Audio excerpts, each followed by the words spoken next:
Oi, vou usar esse microfone para falar com vocês, tá bom? Então, olha só. Eu tô aqui hoje para contar as lições que eu aprendi com o meu negócio quando eu fiz lá em 2013. O Instagram não era a maior rede, o Facebook, ao meu ver, e o YouTube eram as maiores redes sociais que tinham na época. E eu acreditei muito no Instagram, fui totalmente confiando nele. Eu sabia que tinha um público muito legal, inclusive era o público que eu gostaria. Então eu soube focar exatamente aonde eu sabia que estava o meu avatar, né? O que é avatar? E o que aconteceu? Quando eu decidi abrir a minha loja, eu ia vender multimarcas e também fazer a minha marca, fazer as minhas coleções. Foi muito engraçado, porque eu mentalizei um lugar que eu descobri na minha cidade, no centro, e eu pensei, meu, esse lugar é maravilhoso, eu quero pra mim. Deu uns 2 meses, mais ou menos, eu descobri que uma coisa impossível, porque estava ocupado, enfim, tinha um estúdio lá dentro e tudo mais, estava para alugar. E eu acredito muito numa teoria que, não sei se posso dizer que é uma teoria, mas que às vezes as oportunidades aparecem na nossa frente, Deus vai lá e manda essa oportunidade, e aí tu pega ou não. E eu pensei isso e pensei, meu Deus, foi tão perfeito aparecer esse lugar agora que eu justamente tinha imaginado o meu espaço, tá ali para alugar, o preço estava super bom. Como é que eu não ia me jogar?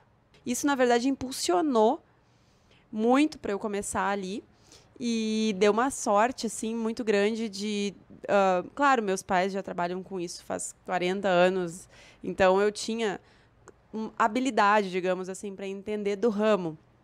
Mas o dinheiro, eu não queria pedir dinheiro para eles, eu tinha umas economias e eu queria começar pequeno. Muita gente acha, né, que começar pequeno às vezes é um problema, não vai para frente. Mas eu fui lá e fiz a decoração da maneira mais criativa que eu podia, de baixo custo. E o que aconteceu? Eu até tenho um vídeo no YouTube chamado Decoração Criativa com Baixo Custo. Se eu não me engano, está no meu canal Najwa Saleh. Se alguém quiser ir lá ver. A gravação foi péssima, mas tudo bem. O que aconteceu? Eu coloquei galhos de árvores suspensos, né, do teto, e aí os cabides nos galhos. A mesa era uma porta que tinha sido. Tinha uma mesa da loja que era uma porta que estava jogada no lixo, eu reutilizei. A minha mesa, inclusive, também foi um vidro que estava indo para o lixo e mais 2 cavaletes. Na época, isso não era muito usado. Então, chamou bastante a atenção das pessoas. E eu comecei, assim, com um investimento muito baixo. Claro que o maior investimento ali foram as peças de roupas que eu fui comprar, a viagem em si, o aluguel. Mas, no mais, eu não tive maiores investimentos. Foi tudo muita coisa reutilizável. Então, começar pequeno ali foi muito legal, de uma forma muito criativa, digamos assim. Fui daí, enfim, depois aconteceram matérias para revista, matéria para sites, porque chamou bastante atenção mesmo. O que aconteceu depois? Eu, com o meu espírito empreendedor de família, mas sem saber as regras do empreendedorismo ou quais são as coisas que podem fazer você vender mais. Eu não sabia, de fato, ninguém tinha me dito e também não fui procurar, mas eu fui lá e arrisquei. Comprei peças com diferencial que não tinham em todas as lojas, né? Não, às vezes a gente vê algumas vitrines de lojas sempre com as mesmas peças, porque são coleções das mesmas marcas que elas compram. E eu ia para São Paulo, sou do Rio Grande do Sul, então eu ia para São Paulo e fazia compras muito específicas de peças que eu sabia que as pessoas não iam ter com tanta facilidade e buscava uma, duas dessas peças, a não ser se era uma peça muito assim, uma peça mais barata, digamos, eu comprava em mais quantidade para ela ser o carro-chefe, porque é importante às vezes quando tu tem uma empresa, né, um negócio, tu ter alguma coisa que saia sempre e uma outra que chame mais atenção para chamar mais no conceito. Então, esse equilíbrio é legal. E o que aconteceu? Eu ficava num segundo piso escondida, escondida mesmo. Não tinha, era uma porta que as pessoas olhavam a vitrine lá em cima e pensavam, como é que eu subo?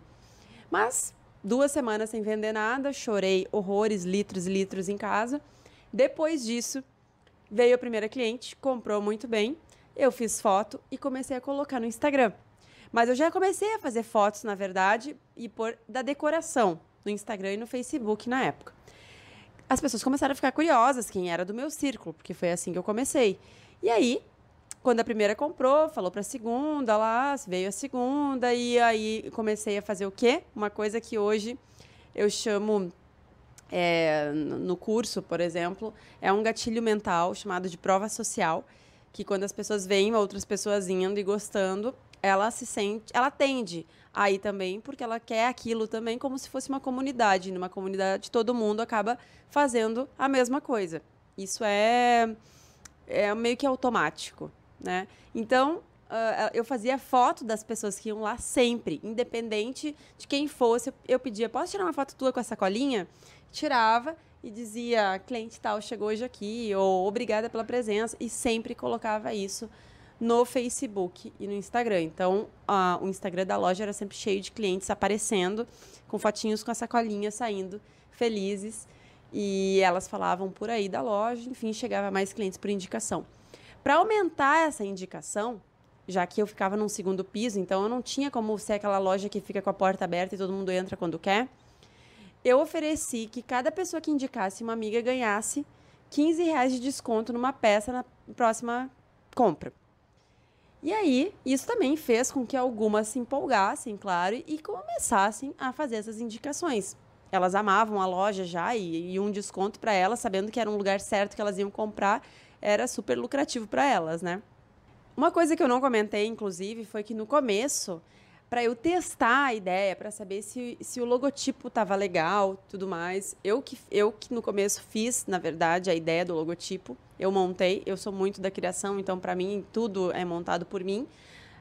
Uma coisa que eu fiz foi perguntar para vários amigos meus, eu mandei para eles e falei, eu quero a opinião de vocês, o que vocês acham do nome e desse formato assim de logotipo.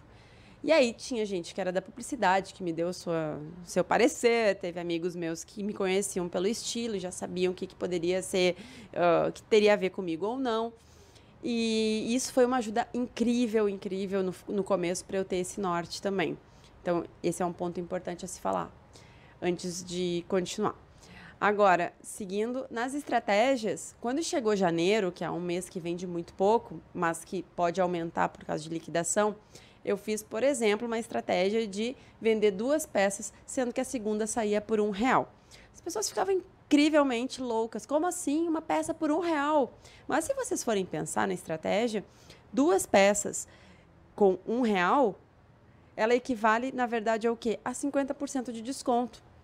Só que a estratégia de comunicação, como eu coloquei, é que fez ficar um choque. E aí eu vendi janeiro como se fosse dezembro, como se fosse Natal. E foi muito bacana, porque na verdade não é que eu estava enganando as pessoas. Na verdade, eu estava dando 50%, que era um desconto muito legal. Mas a estratégia de venda foi interessante. Empreender com integridade é sempre muito importante, né? A gente não está enganando, mas de certa forma a gente só está brincando de uma forma de vender. Uma liquidação, um pouco diferente. Na época, ainda, eu recebia muita mensagem de faz parceria, faz parceria, faz parceria. Naquela época, eu acho que ninguém tinha muita noção que isso podia ser uma profissão de verdade. Então, elas queriam ganhar presente e era uma coisa desesperadora. Todos os dias eu recebia mensagens. E não fiz parceria com ninguém. Até quem mandou e-mail bonito, mas é porque eu não acreditava muito naquilo. A questão é que eu mesmo comecei a fazer da loja um blog quase. Eu já estava fazendo papel de blogueira, então algumas pessoas realmente mandavam coisas para mim. Mas eu acabei, sim, depois arriscando e fiz parcerias com 2 pessoas. Foi legal. Não financeiramente, mas foi bacana. E, por incrível que pareça, estava tão bacana tudo aquilo. A minha maior paixão, na verdade, era quando eu vendia alguma peça da minha marca. Aquilo, sim, fazia meu coração quase sair pela boca de felicidade. E eu quis fechar a loja, na verdade, para me dedicar à marca só. Mas eu acredito que dentro de mim alguma coisa já estava mudando e aquilo já não era mais para mim. Foram 2 anos e meio. E a vida é assim e está tudo bem. Então, essa questão do propósito e tudo mais, ela pode acabar mudando de tempos em tempos e eu acredito na evolução de cada um. Então, eu acabei tendo mais um tempo de reflexão, engravidei e a gravidez trouxe à tona muitas coisas. Uma delas foi realmente compartilhar minha vida no Instagram, da vida materna. E isso fez eu aprender muito a lidar com as pessoas, muito mesmo. Isso fez um grande diferencial na minha vida. E depois disso veio o propósito com sinais. eu senti sinais aparecendo sobre o fato de poder passar algum conhecimento para as pessoas, porque as pessoas começaram a me procurar.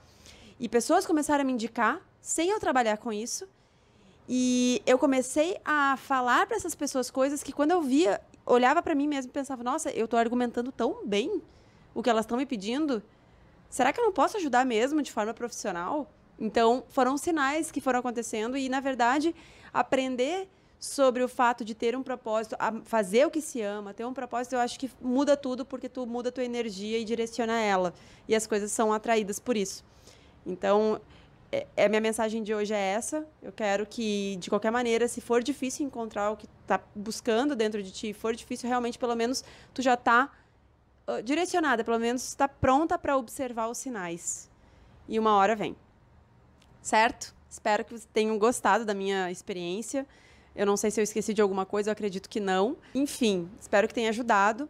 E o último recado que eu quero dar é o seguinte: qualquer coisa que for começar, não precisa começar de uma forma muito grande, mas testa primeiro, vai lá e faz. Faz, não se preocupa com a perfeição. E eu acho que a grande evolução da pessoa é ela fazendo, e só assim ela vai descobrir como evolui. Beijo.